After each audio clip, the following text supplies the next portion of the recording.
Okay, Stranger Things fans, we still have plenty more to go. Hey there everyone, it's Ty the TV Guy here, back with another Stranger Things 5 video, where this time I'm going to be breaking down previous footage from trailers and teasers leading up to Season 5 and seeing what frames we have or what short clips we have that haven't yet been shown in the actual release of Season 5. Now, of course, we've already gotten Volume 1, which was episodes 1 through 4, but we still have 4 more in Volumes 2 and 3 to go, in which a lot of these standstill pictures or short video clips will obviously be coming to fruition in. So I want to look into that with you guys, maybe make some theories out of these things and just break down some film like I'm a sports coach and give my opinions on what these scenes could entail that we know are coming still. Before I get into that fully, make sure to like this video and subscribe to the channel for more content on Stranger Things as we finish out the show as always, and for future content on other shows and movies. Without further ado, let's get into this first standstill that I have from one of the trailers, and I am selecting these at basically a random order. I just went through and took some screenshots from the teasers or trailers, and I'm going through them in that order. So this one is of Mike looking onto a clearly very worried and stressed out Joyce, probably about a situation pertaining to Will, especially because it appears Mike is going to be the one that comes in and has a heart-to-heart with her or console her in this situation. I doubt that it's Hopper she's worrying about in this instance, so I'm sure Will is maybe being used as some bait, or he's been lost or possessed temporarily, and Mike is going to come in and talk to her because these are two of the closest characters to Will in the show. So I think a scene like this surrounding Will and worry for him would really hit. The next picture I'm taking a look at here is Elle caressing Mike's face as they sit outside the bathtub at Hopper's cabin. It's kind of like an at-home bathtub that he's built for her. The sensory deprivation tank and all that, where she can fully harness her powers and focus on them. So it appears she might be doing like a little plunge into there right now to either find Vecna or get some important intel on someone or something.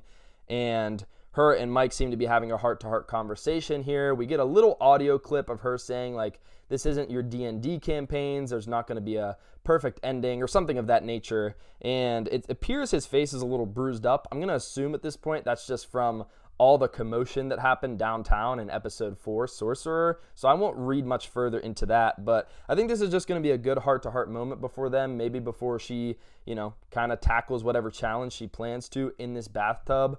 And I think we could see this in episode 6 or 7 most likely. Here we have Jonathan and Nancy looking up at something going on with a gate or the upside down, and it's very colorful. I didn't include that screenshot because I could have taken like 3 screenshots from this like 3-second clip, but I decided to just show them looking up at it here. Jonathan kind of holding Nancy back. Nancy does have a gun with her that she's like bracing in case a Demogorgon comes out. I guess she would kind of shoot it in the face with the shotgun to buy them a little time, even though they know guns can't really kill these things fully in most instances. But yeah, they definitely seem a bit taken aback by whatever is forming here with the connection to the upside down. So it's going to be interesting to see what this actually is. And there's another screenshot relating to this later, but I think it goes without saying at this point that this is expected to be within Hawkins Lab that they're seeing this. The next standstill is a close-up of Dustin's face as he's mid-hug with Steve Harrington, and this is something I'm really looking forward to in Volume 2. I hope this is, because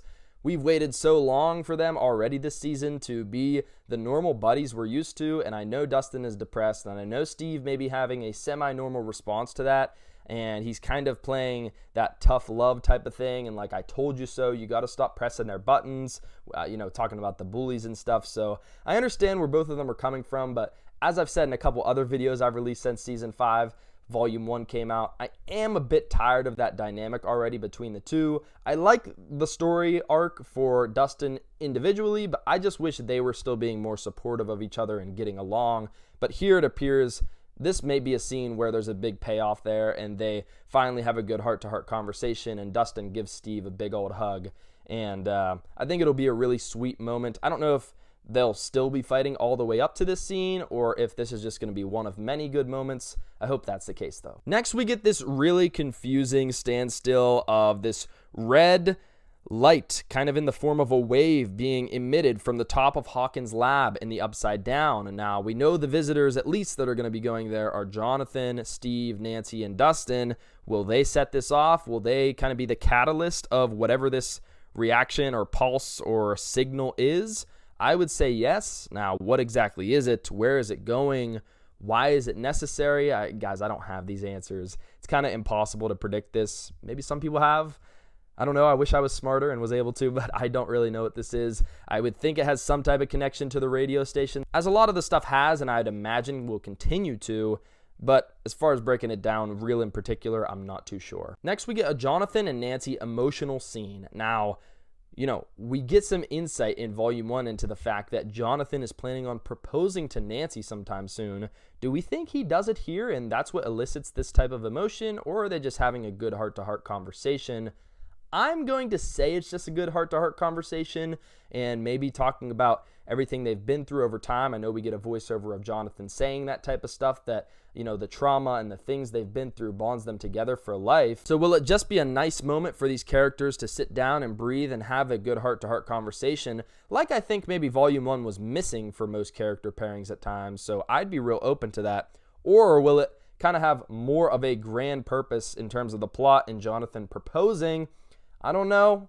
We'll have to see. My prediction is he doesn't propose, at least not here. And ladies and gentlemen, I think Jonathan could bite the dust, aka die, in one of these last episodes. So maybe this is one of the final good quality conversations they have on screen. Next, we get another Nancy Wheeler clip. This is part of that clip where she's aiming in on her target. Now, I believe she's shooting a military member. I don't think she'd be trying to attack the Demogorgon with the assault rifle. I think our group knows that doesn't work that well at this point. And she's kind of like posted up in a stationary position in downtown Hawkins, and I don't think she'd be doing that with more Demogorgons around. So I actually think Nancy is taking out some military members, believe it or not.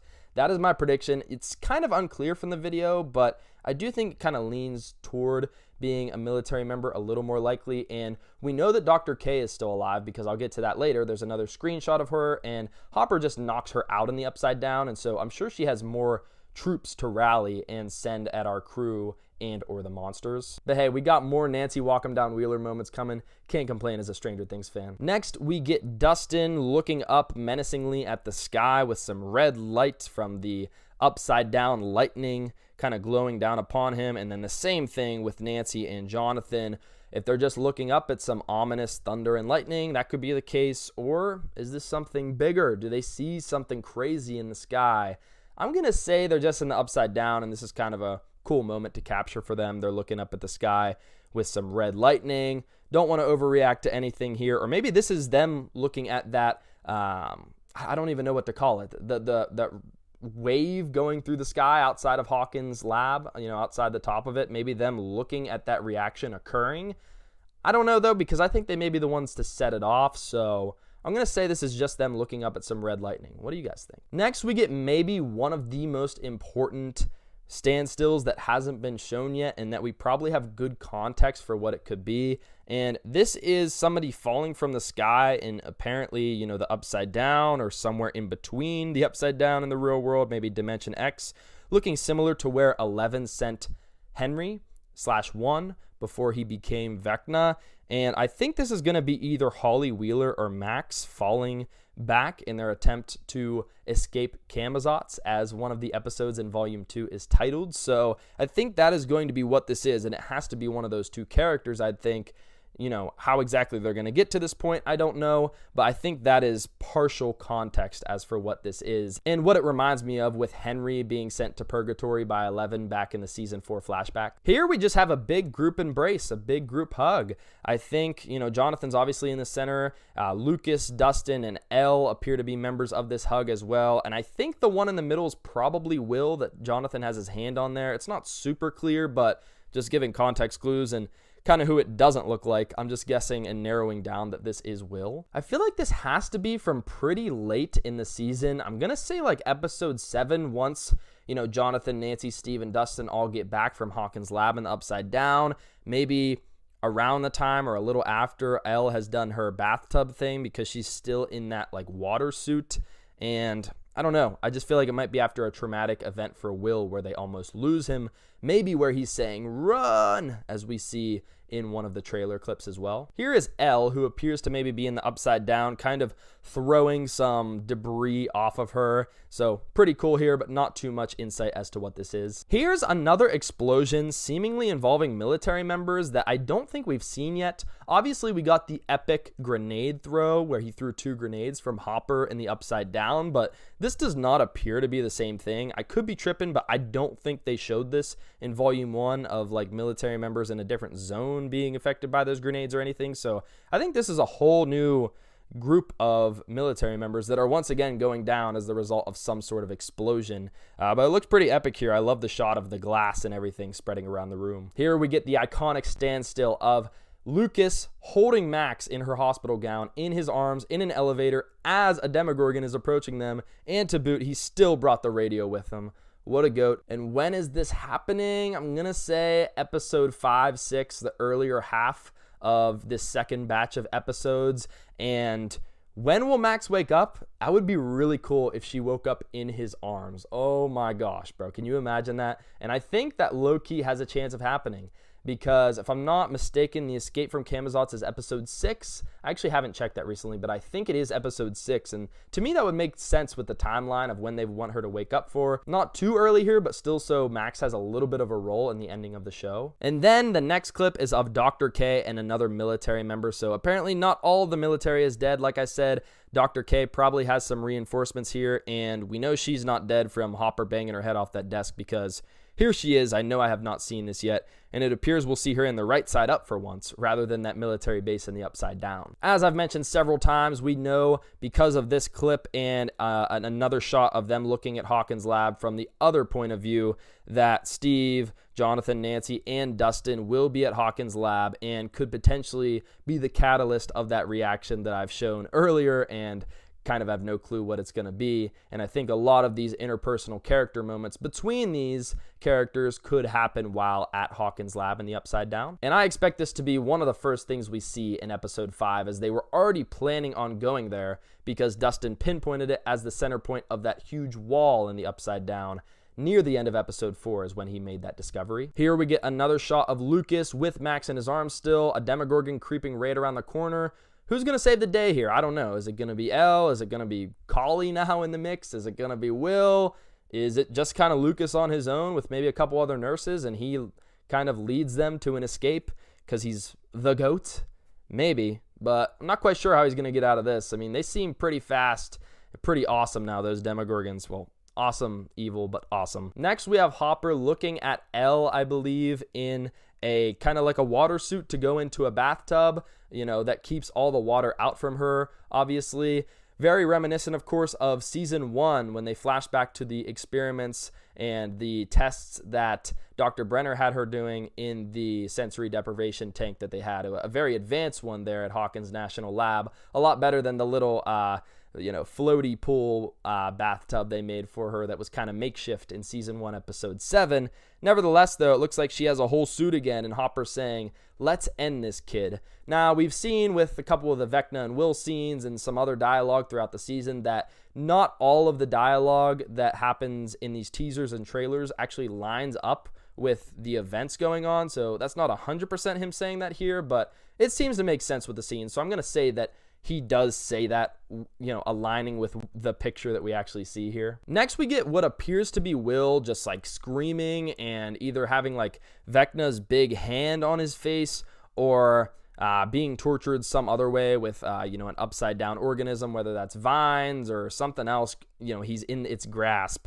And so Will, though he has powers now and can channel that from Vecna, maybe Vecna finds out and kind of turns it around on him or doesn't allow him to access that, at least for a while here. So I don't think it's going to be an easy way out forever for Will. He's going to have some struggles here in volumes 2 and 3. Next is Steve and Dustin, and once again, I think this is just another shot from Hawkins Lab. Nevertheless, I love seeing the duo together and hope they're back on the path of working well together and being friendly to one another. I hope so. And the last standstill I have for you guys is, of course, the iconic moment, well, what's soon to hopefully be an iconic moment of Will screaming, "Run." Of course, this one is where we can theorize the most based on what's happened in Volume 1 and kind of predict that this is going to be Vecna turning Will's abilities against him. You know, Will channeled the powers from Vecna in Volume 1 that we saw in an epic and heroic way, but I could see Vecna using Will now that he knows his capabilities against Will's friends, and Will might be trying to hold back for as long as he can here, telling his friends and family to run as quick as possible to get away from him because soon Vecna's going to be controlling him like a puppet. That's my best guess at what this could be, or he just sees that Vecna is maybe sending a lot of monsters and Demogorgons at them again, but not completely sure, of course. You know, you never know what's going to come. I'm sure they're going to try to make this a bit of a surprising scene and sequence of events here relating to and building up to him saying run. But yeah, I think it's most likely that now that Vecna finds out his power, he's going to use Will to his advantage, or at least attempt to. But alrighty guys, that is the film session concluded. Those are all the standstills from clips in the trailer and teaser videos before season 5 that we have not yet seen, so they'll all be occurring in episodes 5 through 8 here to end the show. And so I thought it was kind of exciting to look through those, know that we still have some moments to look forward to that we've already gotten a glimpse of. Let me know which of these scenes that they've hinted toward that you're most excited to and looking forward to. I would say mine is either Lucas holding Max and trying to escape from the hospital, or of course the Will screaming run scene. I think that's going to be epic and maybe live up to, probably not live up to, but be in the same realm as his unveiling of powers scene in episode 4, Sorcerer. I think it's going to be another epic moment for what's becoming an awesome and powerful character in Will that's all too pivotal to the main storyline of the show. Otherwise, I appreciate you, and I'll see you in the next video. Peace out.